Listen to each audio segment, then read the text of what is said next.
You guys, so someone made a comment about repenting or something, and I wanted to leave a video about why I left the church. Because if you're watching this and you might be surrounded by people who are similar to the gentleman who commented on a video about why I should repent.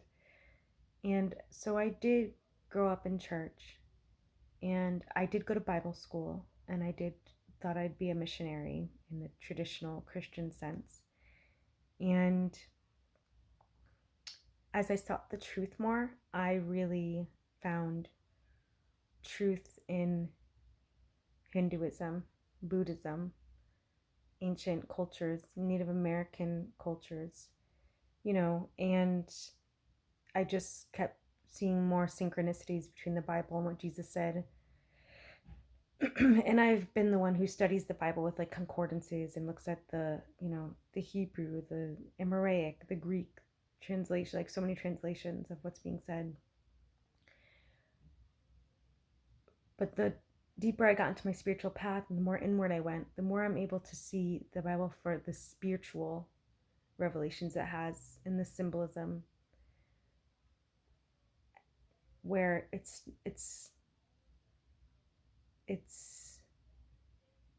a book that does speak to the spirit and speaks to spiritual truths.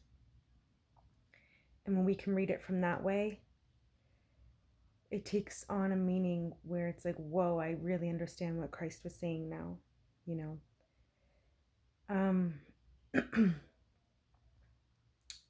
it's not even an understanding, it's more like we can experience what Christ was saying, and we learn by living it. So that's been my experience so far. But as I've been on this journey, learning more about the emotional body and how the world conditions us to be caught and stuck in our emotions so that we would be controlled by our emotions and be reactive, Well,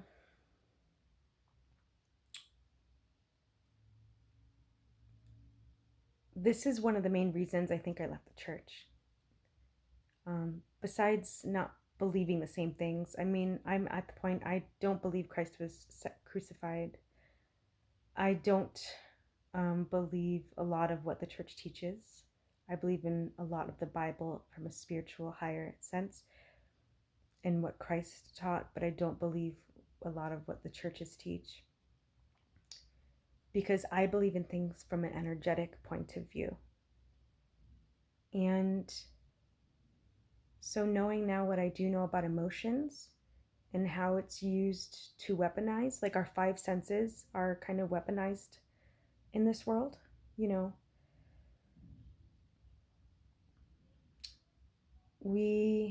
when I listened to Christian music, which I used to love, I was the person that broke all my secular CDs. Like I was so anti everything that wasn't Christian for a while.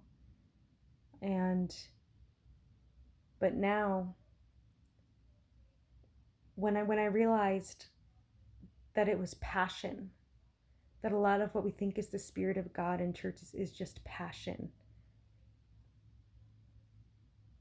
that really, I was able to differentiate between the spirit and passion. And passion is when emotion takes over us, right?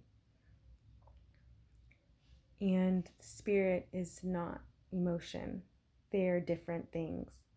So to see the manipulation of emotions, especially from pastors, from zealous, charismatic Christians and pastors, that is just a big, sign of, hey, this is not godliness. And also, the more I get into Buddhism, the more I understand, and Buddhism is not a religion, by the way, it's a practice. But one realization that came upon me was worship is the opposite of loving kindness. So worship actually disconnects us from God in us. It makes us dependent on something else. And in Hinduism, yes, there's many other energies, and you could say quote unquote gods, but they all represent frequencies within us, because everything is within us. And Hindus know that. The Vedic culture understands that. And so they're not worshiping the same way we do, as in worship, you're greater than me, let me put you on a pedestal. They understand that the energies are a reflection of ourselves, okay? So when I realized that worship was the opposite of loving kindness, I was like, oh, shoot, yeah, that's, I mean, the deeper you get into the paths, you just see the paths. I said the paths. That's interesting. The deeper you get into yourself, keep going within, the more awakened we become. We could just see everything for what it is, right? And maybe if you ever get into a fear state, like I used to get into fear states sometime about what if I'm wrong? The conditioning of heaven and hell is so strong. However, I know that heaven and hell is within me. And even what Christ was teaching, there's so many things, even in my book. I wrote a book called The Tapestry of Injustices. Your Trauma is Your Initiation. You can find that in the link of all my videos. In that book, I connect some of what I say about the principles I'm talking about here to what Jesus is saying in the Bible, because Jesus talked about all this. He was preaching all this. He was preaching everything about frequency and vibration and energy. And unfortunately, it just got really lost in translation with the West. But yeah, if you if you ever get caught in fear of being wrong, just recognize that it can be conditioning. And I'm not here to tell you what to believe. I don't ever want to.